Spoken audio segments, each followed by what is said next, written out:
할렐루야. 예, 오늘부터 주기도문 강의 첫 번째 시간입니다.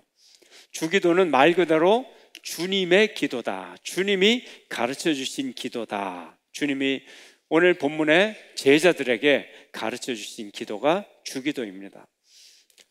주기도, 원래 이름은 믿는 사람들의 기도, 이렇게 불렀어요. 우리가 안디옥에서 그리스도인, 크리스찬이라는 이름이 불려지기 전에 이 주님이 가르치신 기도를 믿는 사람들의 기도 또는 주기도, 이렇게 불렀던 것이죠. 주기도는 첫 단어가 무엇일까요? 우리 한국말로 번역은 하늘에 계신 우리 아버지, 이렇게 부르는데 원어로 보면 첫 단어가 아버지, 이렇게 돼 있어요. 첫 단어가 아버지입니다. 그래서 주기도문을 시작할 때 우리 한국말로는 우리 다 함께 주기도문을 시작합시다, 이렇게 사회를 보지만 옛날에는 이 원어로 볼 때는 그렇게 안 하고 우리 아버지의 이름을 함께 부릅시다. 이러면 이제 자동적으로 하늘에 계신 우리 아버지, 이렇게 주기도를 시작하게 됩니다.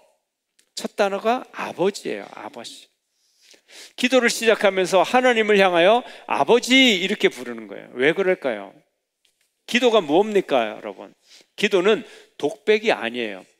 허공을 치는 외마디 소리도 아니고 명상도 아니고, 기도는 대화입니다.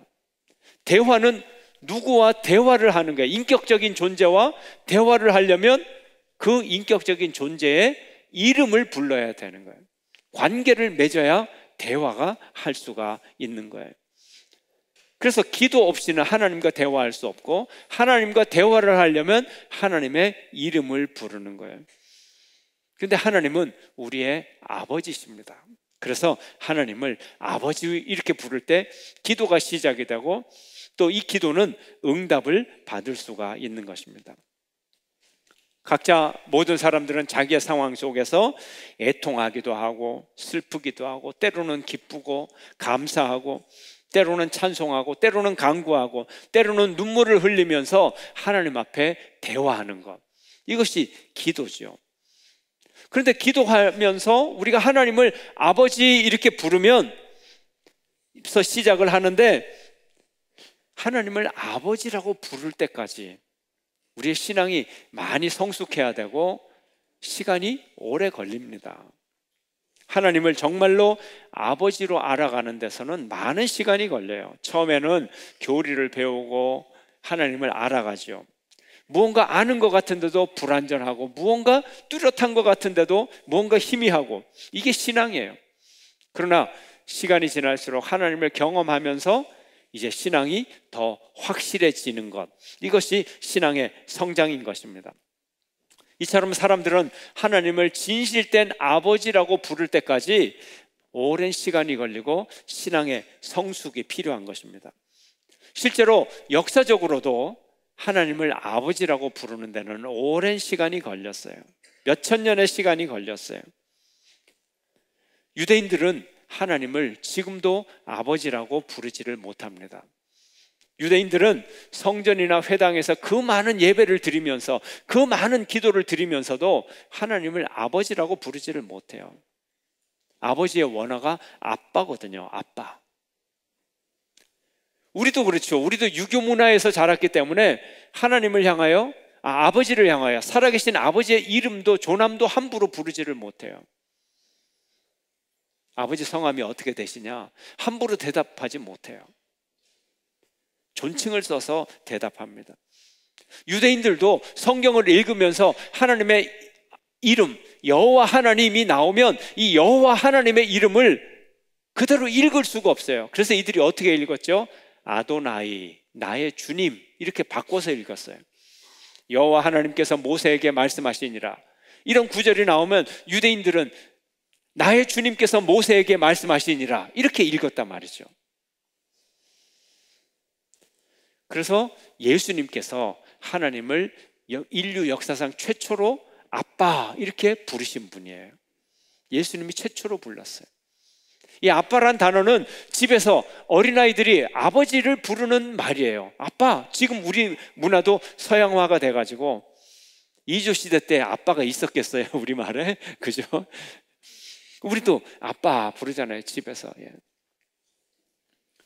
원래는 아람어였는데 아람 사람이건 유대인이건 히브리인이건 누구든 간에 집에서 아빠, 예, 아버지 이렇게 부르는 거예요.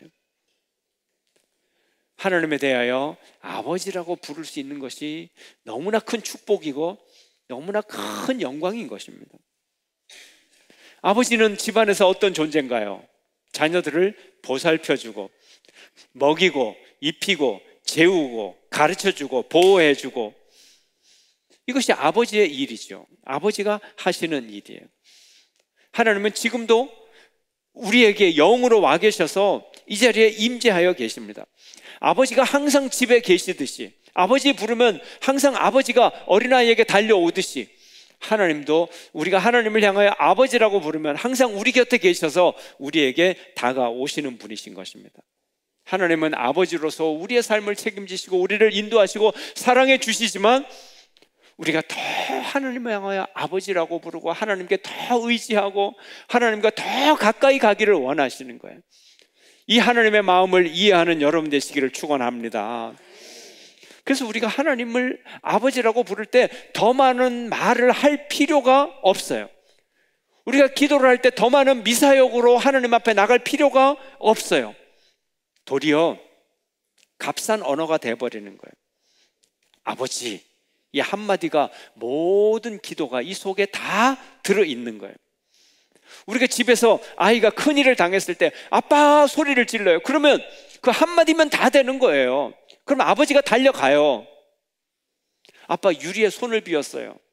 근데 손이 보니까요 3mm가 찢어졌고요, 깊이는 1mm고 피는 지금까지 12방울이 떨어졌어요. 설명이 필요합니까?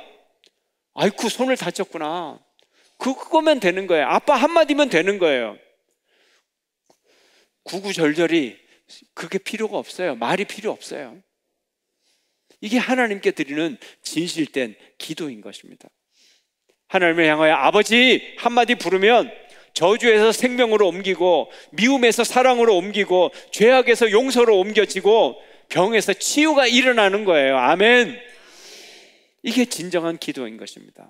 아버지 한 단어 속에 모든 기도가 다 들어있어요. 하나님은 우리를 사랑하는 아버지세요. 자녀를 사랑하세요. 우리의 기도를 이루시기를 기뻐하시는 아버지세요. 그 사랑이 우리 속에 역사하세요. 아버지세요. 하나님이 우리의 아버지라면 우리는 어떤 존재인가요? 우리는 하나님의 자녀죠. 하나님의 자녀죠. 예수 그리스도의 은혜를 덧입어서 하나님의 자녀된 하나님의 양자예요. 하나님의 아들이요 하나님의 딸이 되었습니다. 하나님의 아들은 하나님의 아들의 영을 받은 존재예요. 아들 정신이 있다는 거죠. 아들 정신. 스포츠맨은 스포츠 정신이 있어야 되고요. 아들 정신이 있어야 되는 거예요. 로마서 함께 읽어보겠습니다. 다 함께 읽습니다. 무릇 하나님의 영으로 인도함을 받는 사람은 곧 하나님의 아들이라. 너희는 다시 무서워하는 종의 영을 받지 아니하고 양자의 영을 받았으므로 우리가 아빠 아버지라고 부르짖느니라. 성령이 친히 우리의 영과 더불어 우리가 하나님의 자녀인 것을 증언하시나니. 아멘. 우리가 아들이기 때문에, 우리가 딸이기 때문에 무엇의 인도함을 받는다고요? 하나님의 영의 인도함을 받고, 우리 속에 뭐가 있어요? 아들의 영이 있어요. 양자의 영이 있어요. 우리에게 딸의 영이 있어요. 자녀의 영이 있다는 거예요. 우리가 하나님 자녀의식이 있어야 돼요. 우리가 세상에서도요 아버지의 아들 의식이 있잖아요. 내가 누구의 아들이다. 특별히 그 아버지가 이 세상에서 좀 명예로울 때는 더 우리가 그런 의식이 있어요. 내가 누구의 아들이다. 우리가 왕의 아들이라면 왕자 의식이 있어야 되잖아요. 공주 의식이 있어야 되잖아요. 왕의 아들이면서 찌질이도 못난 행동을 하면 그거는 왕자 의식이 없는 거죠. 결코 그래서는 안 되는 거죠. 그런데 오늘 본문을 보면 양자의 영이다, 양자라고 나와 있어서 어떤 분은 혹시 이렇게 말할 거예요. 아무래도 친자식이 더 낫지, 양자가 무슨 사랑을 받는 존재냐? 예? 그런 질문이 있을 수 있어요. 인간이기 때문에. 그런데 성경은 그렇게 얘기를 하질 않아요. 양자와 친아들, 누가 더 사랑스러운 존재인가? 하나님은 우리를 양자로 삼기 위하여 친아들을 십자가에 못 박았어요. 우리의 죄값을 지불하기 위하여 친아들 예수 그리스도의 피값으로 우리의 죄값을 치러주셨어요. 당신의 아들을 죽이고 우리를 살렸어요. 당신의 아들을 팔아서 우리를 샀어요. 그럼 누가 더 귀한 존재입니까? 친아들이 귀한 존재입니까? 양자가 더 귀한 존재입니까? 친아들을 희생시켜서 우리를 얻었기 때문에 하나님은 우리를 더 이상 포기하실 수가 없는 거예요. 친아들, 양아들의 문제가 아니라는 얘기예요. 너무너무 소중한 존재가 되었다는 얘기예요. 아들을 희생하신 그 아버지께서 이제는 우리를 잃어버릴 수가 없는 거예요. 우리를 포기하실 수가 없는 거예요. 우리를 놓칠 수가 없는 거예요. 이것이 하나님 아버지의 사랑인 것입니다. 우리가 자녀의식을 갖지 않을 수가 없어요. 우리가 자녀의식을 가질 때 그 내용적으로 어떤 마음을 가져야 될까요? 자녀의식이란 뭘까요? 첫째로, 나는 사랑받은 존재다. 나는 예수 그리스도의 피값으로 나를 살 만큼 하나님이 나를 소중하게 여기고 나를 사랑했어. 나는 사랑받은 존재야. 하나님은 사랑의 하나님이야. 우리 아버지는 사랑이야. 이게 양자의식이에요. 아들의식 첫 번째. 저를 따라 하실까요? 나는 사랑받은 존재다.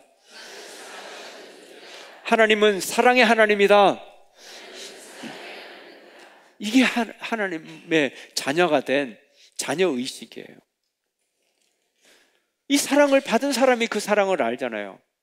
우리 사랑받은 존재이기 때문에 이 사랑을 알아요. 자녀의식의 두 번째는요, 나는 용서받은 존재다. 이걸 아는 거예요. 하나님은 용서의 하나님이야. 하나님은 복수하고 보복하고 증오하고 미워하는 하나님이 아니라 하나님의 용서를 내가 받았어. 나는 하나님의 자녀거든. 이게 있어야 되는 거예요. 저를 한번 따라 하실까요? 나는 용서받은 존재다. 하나님은 용서의 하나님이시다. 이걸 잊어서는 안 되는 거예요.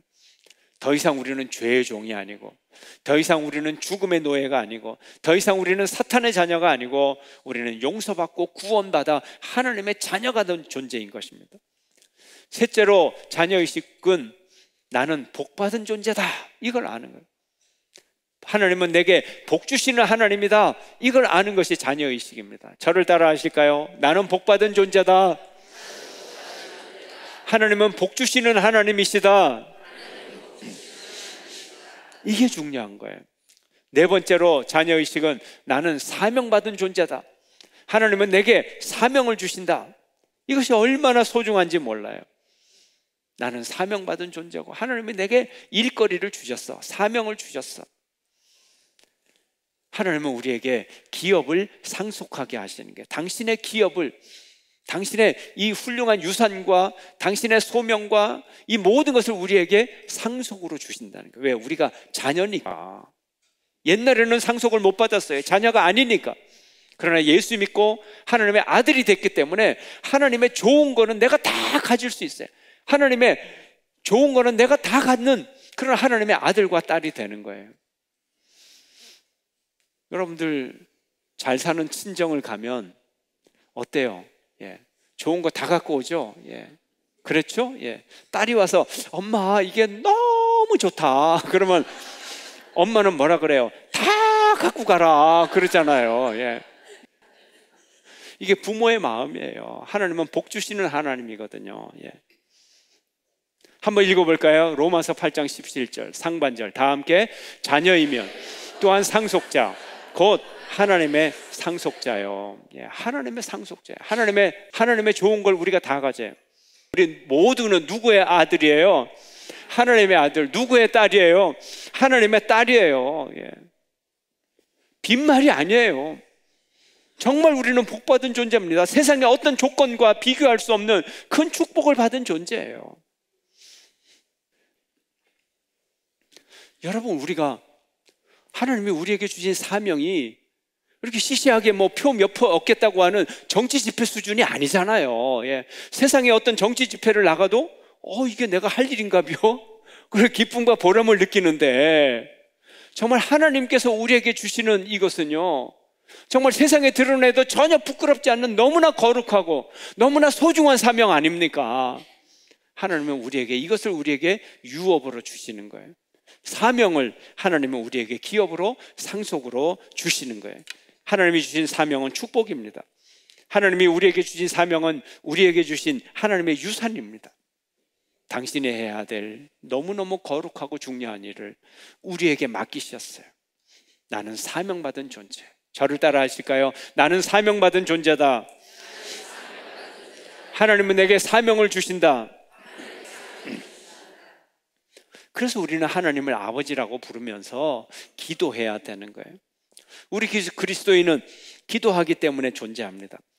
기도하지 않는 그리스도인은 그리스도인이 아닙니다.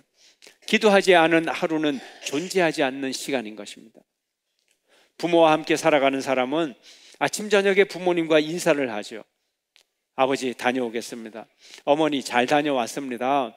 너무나 당연한 거죠. 우리가 하나님과 함께 살아가고 하나님의 자녀라면 우리는 매일 기도해야 되고 매일 하나님 앞에 나가야 되는 것입니다. 그렇지 않으면 우리는 이 세상의 일 가운데서 우리의 시간을 다 뺏기고 우리의 관심사를 다 빼앗기게 되는 거예요. 그리고 우리는 결국 인생의 빈털터리가 돼버리는 거예요. 마틴 루터가 종교개혁을 시작하면서 그에게 너무나 많은 과제가 밀려왔어요. 너무나 많은 일을 그가 감당해야 됐습니다. 그때 그가 이렇게 말합니다. 나는 너무나 바빠서 하루에 3시간 이상 기도하지 않을 수가 없었습니다. 이런 말을 합니다. 우리 크리스찬은 바쁠 때일수록 기도해야 됩니다. 그러나 우리의 현실은 바쁘기 때문에 기도하지 않고 바쁘기 때문에 예배 드리지 않고 바쁘기 때문에 하나님 앞에 나가지 않는다고 말합니다. 그렇지 않습니다. 바쁘기 때문에 너무나 중요한 일이 눈앞에 있기 때문에 너무나 엄청난 일이 내 앞에 있으므로 나는 더 기도하고 더 하나님 앞에 나가야 되는 것입니다. 하나님은 사랑의 하나님이요 용서의 하나님이요 복 주시는 하나님이요 사명 주시는 하나님이기 때문에 그런 것입니다. 나는 기도한다. 그러므로 나는 존재한다. 이게 우리의 신앙인의 명제인 거예요. 우리 한번 함께 읽어볼까요?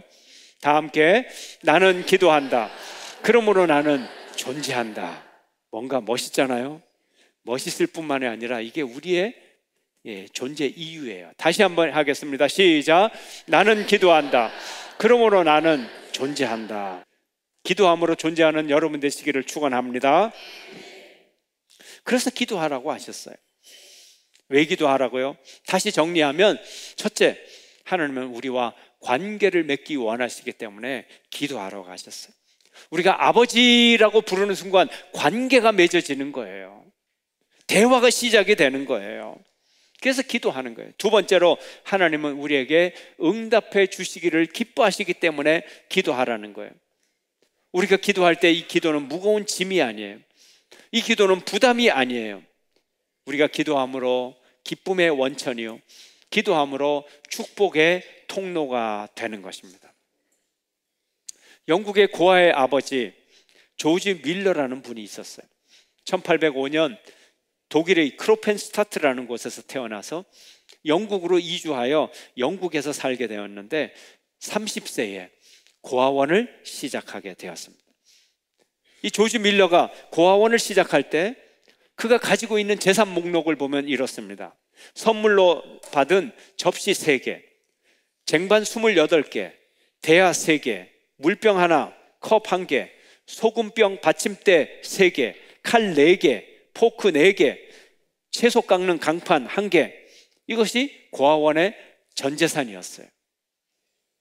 그가 62년 동안 이제 모금을 통해서 이 고아원을 운영을 했는데 그것을 환산하면 750만 달러, 대략 80억 원 정도를 모금을 해가지고 62년 동안 그가 고아원을 운영을 했습니다. 물론 이 물가는 오늘날로 환산한 것이기 때문에 그 당시 물가로 따지면 오늘날로 환산해서 더 높은 금액이 되겠죠.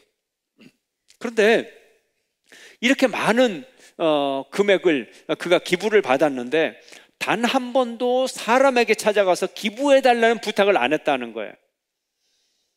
요즘 말로 하면 이 TV에 이 자선단체들이 기부해 주십시오 하고 TV 광고를 하는데, 그런 것도 단 한 번도 한 적 없고, 개인적으로 전화 한 통 건 적 없고, 만나서 기부해 달라고 부탁한 적이 없다는 거예요. 참 신기한 거죠. 오로지 하나님께 기도만 했다는 거예요. 눈앞에 빵집 주인이 있으면, 남는 빵이라도 있으면, 안 팔리던 빵이라도 있으면 좀 기부해 주십시오 이렇게 부탁을 해야 되는데, 눈앞에 빵집 주인이 있는데 인간적으로 부탁을 안 하고 기도만 하고 있었다는 거예요. 이게 조지 밀러의 방법이었던 것입니다. 왜 그럴까요? 하나님이 누구예요? 성경을 읽어보면 하나님은 고아의 아버지잖아요.